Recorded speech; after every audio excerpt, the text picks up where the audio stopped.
Created as a way to share knowledge and advice on the season ahead. We're vets, agronomists, vendor reps, our team of technical sales reps, and sustainable dairy advisors, but most importantly, fellow farmers share their insights in an easily digestible way.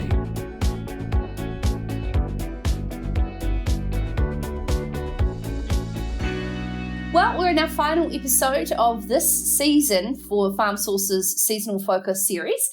This particular first season is all about facial eczema and how you can take a proactive approach. We're joined by a Waikato farmer on the fourth episode who has done just that. Julene Fisher, now you're farming at Ngāhini in the Waikato. Can you tell our viewers and listeners a bit more about the operation size of the farm and, so get a bit of an idea of what you're running? Oh, well, I only have a small dairy farm, 42 hectares, and we run about 90 cows.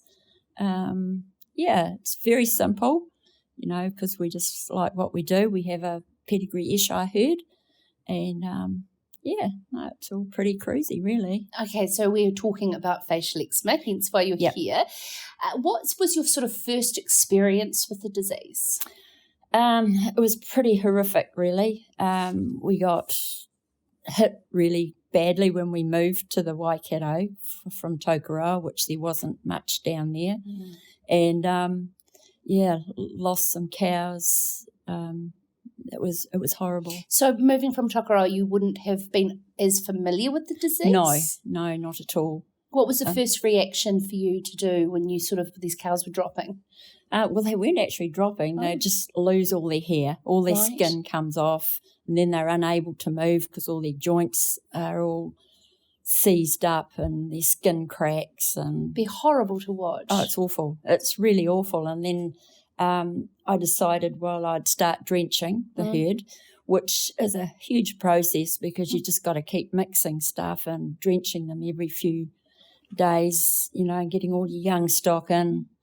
And, it was quite hard on the body, hard on the brain, actually, keeping up with that disease. Yeah, so that was from that first season. Then where did you go to source that advice that's led you down to time capsules and how crucial they are?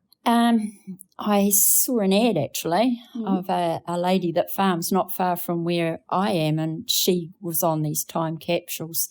So I thought, that must be a really good path to go because it would save me a lot of time. And the fact that I didn't know how they were going to work because you've got a capsule and you wonder how it's going to last a month.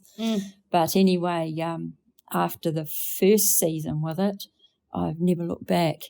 It's really good. You get the carbs in, put the capsule down and happily walk off back to the paddock and forget about them for the time being. So when do you choose to capsule them? Is it specifically always on the same time around the calendar? Is it at a certain age of the animal? Pretty much on the time. I actually listen for the crickets.